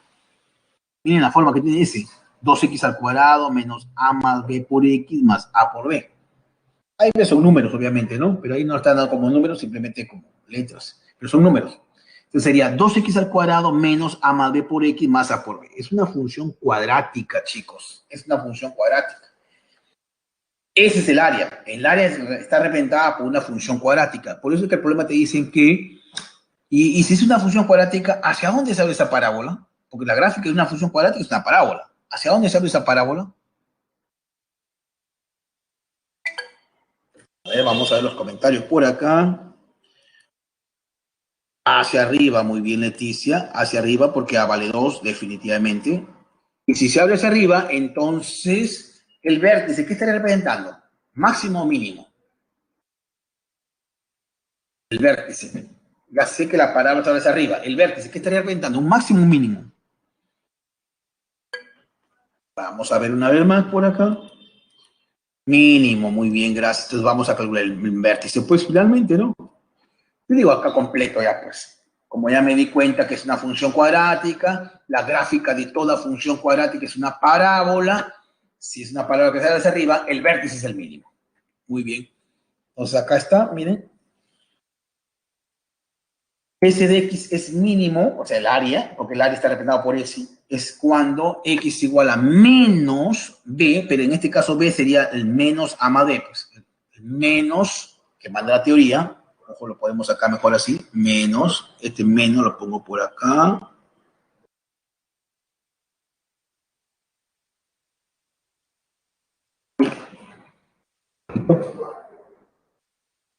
Se me pasó. acá, menos, B es todo esto de acá, ¿eh? Este de acá es B, este de acá es B, este de acá es B. Y el A sería 2, pues. Menos B, que es menos A más B, sobre acá es 2A, pues, ¿no? 2A. A vale 2. Finalmente, ¿cuánto me queda? Me quedaría A más B sobre 4. ¿Cierto? Esa es la respuesta al problema. O sea que en ese valor, esa función que está representando el área de ese paralelogramo se hace mínima. Es mínima cuando x igual a más b sobre 4. Menos por menos más, abajo 2 por 4, a más b sobre 4. En ese valor, la función, esa función, que en realidad está representada por una función cuadrática, se hace mínima. Vamos al último problema, chicos. Entramos al problema número 8. Dice lo siguiente, ¿no? ¿Cuáles de las siguientes funciones son pares o impares?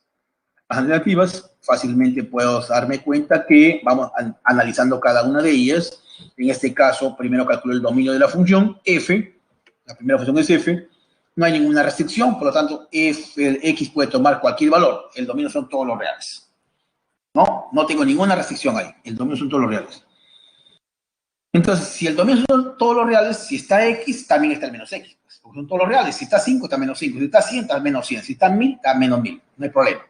La segunda condición, vamos a calcular el f de menos x. ¿Quién es el f de menos x? Donde vea x, voy a poner menos x. Ahí está, menos x, barra de menos x, más menos x al cubo, seno de menos x. Sabemos que el menos x al cubo es menos x cubo.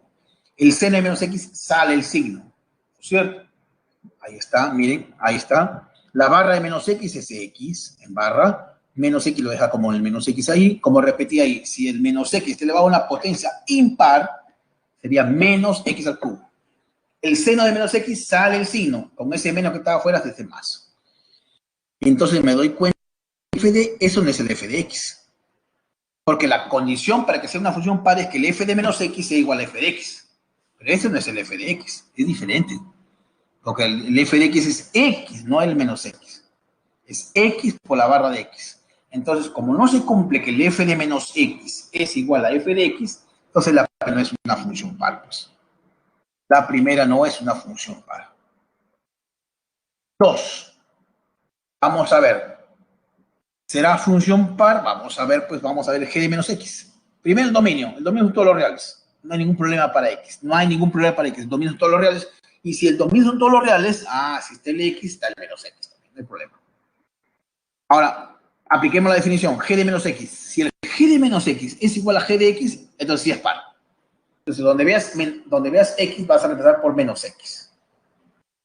Miren, menos x a la cuarta, barra de menos x, más 2 por menos x a la 6 y coseno de menos x. Ahí, por todo lo que tú sabes, menos x elevado a una potencia par, la barra, el signo se va. La barra de menos x es lo mismo que la barra de x, propiedad. Menos x elevado a una potencia par, el signo se va. El coseno de un ángulo negativo es el coseno de x. Ya está, entonces va a quedar así, pues. Y ese g de x, va a quedar x a la cuarta por barra de x, más 2x a la sexta, coseno de x igual a g de x. Eso es g de x. Conclusión, g es una función par. Con respecto a t, la cosa es bien fácil. Ahí no hay mucho que hacer, chicos. ¿Por qué? Porque no está cumpliendo la primera condición, pues. ¿Qué es la primera condición? Si x está en el dominio, el menos c también tiene que estar. Y ahí me doy cuenta que 5 está en el dominio, porque me dan intervalos 2, 5. 5 está en el dominio, pero menos 5 no está. O 4 está en el dominio, pero menos 4 no está. Entonces, ni vuelta a quedar. No está cumpliendo la primera condición. Recuerda que para que una función sea par o impar debe cumplir dos condiciones. Dos condiciones. Ahí podemos decir, pues, el dominio de t es el intervalo 2,5. No se puede haber puesto menos 5 ahí. El dominio de t, un ratito acá, hay un error, es 2,5. Y nos podemos dar cuenta que el dominio está dado, pues, ¿no es cierto? El dominio está dado. Un ratito. Ahí está. Menos 5 no está en el dominio de t. Y tenía que estarlo, para que sí. Si 5 está en el dominio, menos 5 también tiene que estar, pero menos 5 no está en ese intervalo. Entonces, no está cumpliendo la primera condición y por lo tanto la función no es par. Porque como vuelvo a repetir, son dos condiciones que se deben cumplir para que la función sea par. La cuarta función, h de x, que está definida así, 5 sobre x a la 6 más 13, x a la 12, x a la 4 menos 5. Primero, el dominio es menor de 2. Ahí sí, ¿no? Si está 2, está menos 2. Si está 1, está menos 1. Si está 1,5, está menos 1,5. Ahí sí, pasó la primera condición. Porque hay simetría, mira, desde 2 hasta menos 2. Desde 2 hasta menos 2. Ahora voy a ver que el h de x sea igual al h de menos x. La segunda condición. Donde vea x, pongo menos x. ¿No es cierto? Menos x a la 12 más menos x al cuadrado. Y como t elevado a una potencia par, se va el signo. Y efectivamente me queda que el h de menos x es igual a h de x. H de menos x es igual a h de x. Cumple, ¿no? H es una función par. Entonces, ante la pregunta, ¿cuáles de las siguientes funciones son pares? Solamente la 2 y la 4. Es decir, G y H. La respuesta la encontramos en la alternativa D. Bien, chicos, entonces voy a presentarles a continuación las claves de los ejercicios propuestos. Vamos a ver. Ahí tienen precisamente 1A, 2B de bueno, 3C de casa, 4D de dado, 5A, 6B de bueno, 7C de casa y 8D de dado. Bien, chicos, les agradezco entonces su atención prestada el día de hoy, en esta mañana. A continuación, dejo de compartir para poder habilitar la encuesta, que ya es una política de la institución, que todos los docentes deberíamos ser sometidos a una encuesta. Así es que voy a dejar de compartir en estos instantes para proceder a activar la encuesta. Si antes no hay ninguna pregunta, por favor, para aprovechar estos 2 minutitos finales que quedan, por favor, chicos. Si alguien tiene una pregunta, antes de dejar de compartir, por favor.